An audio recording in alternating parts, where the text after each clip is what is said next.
Friends, ಮಲ್ಲಿಗ್ಮಾಡು ಚಾನಲ್ಗೆ ಸ್ವಾಗತ. ಇವತ್ತು ಮಾವಿನ ಹಣ್ಣಿನ ಸೀಕರಣೆ ಹೇಗೆ ಮಾಡೋದೆಂಬುದನ್ನು ನೋಡೋಣ.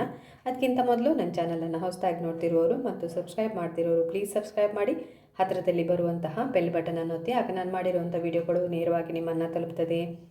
ಈಗ ಮಾವಿನ ಹಣ್ಣಿನ ಸೀಕರಣೆ ಹೇಗೆ ಮಾಡೋದು ಎಂಬುದನ್ನು ನೋಡೋಣ. ಇಲ್ಲಿ ನಾನು ಹಣ್ಣಾಗಿರುವಂತಹ ಮಾವಿನ ಹಣ್ಣನ್ನು ತಗೊಂಡಿದ್ದೇನೆ. ತುಂಬ ಹಣ್ಣಾಗಿದೆ, ಇದು ತುಂಬ ಸ್ವೀಟ್ ಕೂಡ ಇದೆ.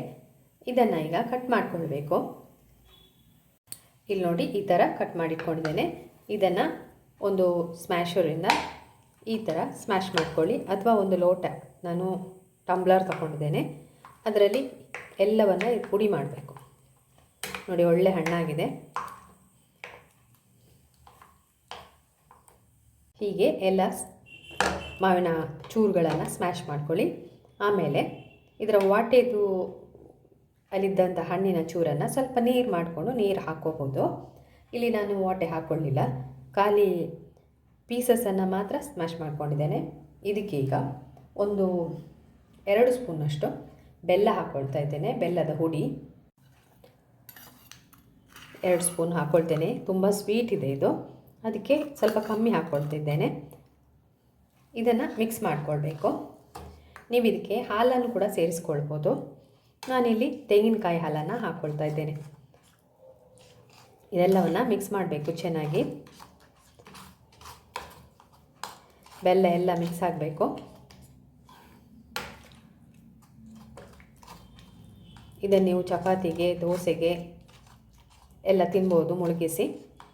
ನಿಜವಾಗಿ ಇದನ್ನು ಹೋಳಿಗೆಗೆ ನಾವು ಮುಳುಗಿಸಿ ತಿಂತೇವೆ. ಹೋಳಿಗೆಯನ್ನು ತಿನ್ನಲಿಕ್ಕೆ ಸೀಕರಣೆ ಮಾಡ್ತೇವೆ.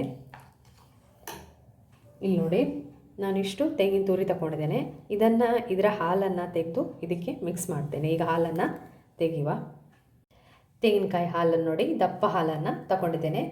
ನೀವು ತೆಂಗಿನಕಾಯಿ ಹಾಲು ತಗೊಳ್ಳಿಕ್ಕೆ ಕಷ್ಟ ಅಂತ ಹೇಳಿದರೆ, ಬೆಳಿಗ್ಗೆ ಈಗ ತಿಂಡಿಗೆ ನೀವು ಮಾಡ್ಕೊಳ್ಳೋದಾದರೆ ಆರ್ಡಿನರಿ ಹಾಲನ್ನು ತಗೊಳ್ಬೋದು. 2 ಸ್ಪೂನ್ ಹಾಕಿ, ತುಂಬ ನೀರು ಮಾಡ್ಕೊಳ್ಬೇಡಿ, ದಪ್ಪಕ್ಕೆ ಇರಲಿ. ತೆಂಗಿನಕಾಯಿ ಹಾಲು ಹಾಕಿದರೆ ರುಚಿ ಜಾಸ್ತಿ ಆಗ್ತದೆ, ಅದಕ್ಕೆ ಸೇರಿಸ್ಕೊಳ್ತಾ ಇದ್ದೇನೆ. ಬೆಲ್ಲ, ತೆಂಗಿನಕಾಯಿ ಹಾಲು, ಮಾವಿನ ಹಣ್ಣು ಎಲ್ಲ ಸೇರಿದರೆ ವಾವ್, ಸೂಪರ್. ನೀವು ಮಾಡಿ ನೋಡಿ, ಖಂಡಿತ ನೀವು ದಿನಾಲು ಇದನ್ನೇ ಮಾಡ್ತೀರಾ. ಅದು ಅಲ್ಲದೆ ಈಗ ಮಾವಿನ ಹಣ್ಣಿನ ಸೀಸನ್ ಬೇರೆ. ನಿಮ್ಗೆ ಏನು ಮಾಡೋದು ಅಂತ ತಲೆ ಕೆಡಿಸ್ಕೊಳ್ಬೇಡಿ, ಈ ಥರ ಎಲ್ಲ ಮಾಡ್ಕೊಳ್ಬೋದು. ಅಷ್ಟೇ ಅಲ್ಲದೆ ನನ್ನದು ಚಾನಲಲ್ಲಿ ತುಂಬ ನಾನು ಮಾವಿನ ಹಣ್ಣಿನ ಡಿಶಸ್ ಹಾಕಿದ್ದೇನೆ, ನೋಡ್ಬೋದು ನೀವು. ಅವೆಲ್ಲವನ್ನು ಟ್ರೈ ಮಾಡಿ. ಬೆಲ್ಲವನ್ನೆಲ್ಲ ಕರಗಿಸ್ಕೊಳ್ಳಿ.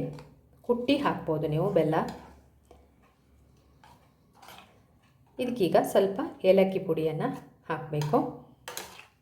ಆಪ್ಷನಲ್, ಬೇಕಾದರೆ ಹಾಕ್ಕೊಳ್ಬೋದು. ಇಲ್ಲಿ ನಾನು ಏಲಕ್ಕಿ ಪುಡಿಯನ್ನು ಹಾಕ್ಕೊಳ್ತಾ ಇದ್ದೇನೆ.